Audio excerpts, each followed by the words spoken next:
ఏలూరు జిల్లాలో ఉపాధి హామీ కూలీలకు పే స్లిప్లను ఇవ్వాలని, పనుల వద్ద కనీస సౌకర్యాలు కల్పించాలని, ప్రతి ఉపాధి హామీ కూలీ కుటుంబానికి సంవత్సరానికి 200 రోజుల పనులు కల్పించి రోజుకు కనీస వేతనం 600 రూపాయలు ఇవ్వాలని డిమాండ్ చేస్తూ ఆంధ్రప్రదేశ్ రైతు సంఘం, ఆంధ్రప్రదేశ్ కౌలు రైతుల సంఘం ఆధ్వర్యంలో ఉంగుటూరు మండలం కైకరంలోని నంది భవానీ చెరువు ఉపాధి హామీ పనుల వద్ద నిరసన కార్యక్రమం శనివారం నిర్వహించారు. ముందుగా రైతు సంఘం, కౌలు రైతుల సంఘం నాయకులు ఉపాధి హామీ పనుల్ని పరిశీలించి కూలీల సమస్యల్ని అడిగి తెలుసుకున్నారు. అనంతరం కూలీల సమస్యలపై నినాదాలు చేస్తూ నిరసన వ్యక్తం చేయడం జరిగింది. ఉపాధి హామీ పథకాన్ని నిర్వీర్యం చేసేందుకు నిధులు తగ్గించి కేంద్ర ప్రభుత్వం కుట్ర చేస్తుందని విమర్శించారు. పనులు, వేతనాలు సకాలంలో చెల్లించకపోవడం వలన కూలీలు ఇబ్బందులు పడుతున్నారని ఆవేదన వ్యక్తం చేశారు. ప్రతి వారానికి వేతనాలు చెల్లించాలని డిమాండ్ చేశారు.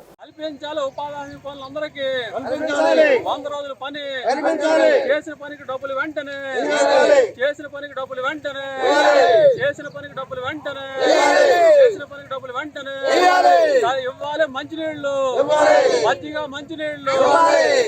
మంచినీళ్ళు, పనిముట్లు, పే స్లిప్లు, 100 రోజుల పని,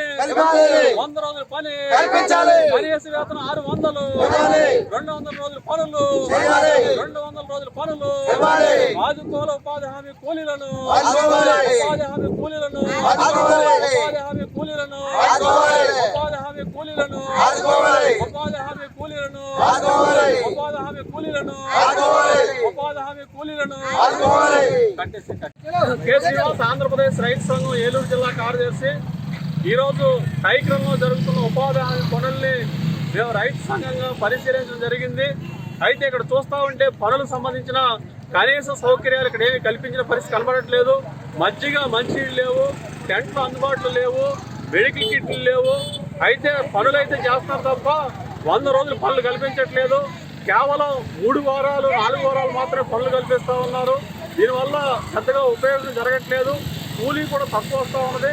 కాబట్టి ఉపాధి హామీ కూలీలకి 200 రోజులు పనులు కల్పించి కనీస వేతనం 600 రూపాయలు ఇవ్వాలని చెప్పేసి మేము రైతు సంఘంగా, కౌలు రైతు సంఘంగా ప్రభుత్వాన్ని డిమాండ్ చేస్తూ ఉన్నాం. కాబట్టి ఇప్పటికైనా ఉపాధి కూలీలకి కనీస సౌకర్యాలు కల్పించాలని చెప్పేసి కూడా మేము డిమాండ్ చేస్తూ ఉన్నాం.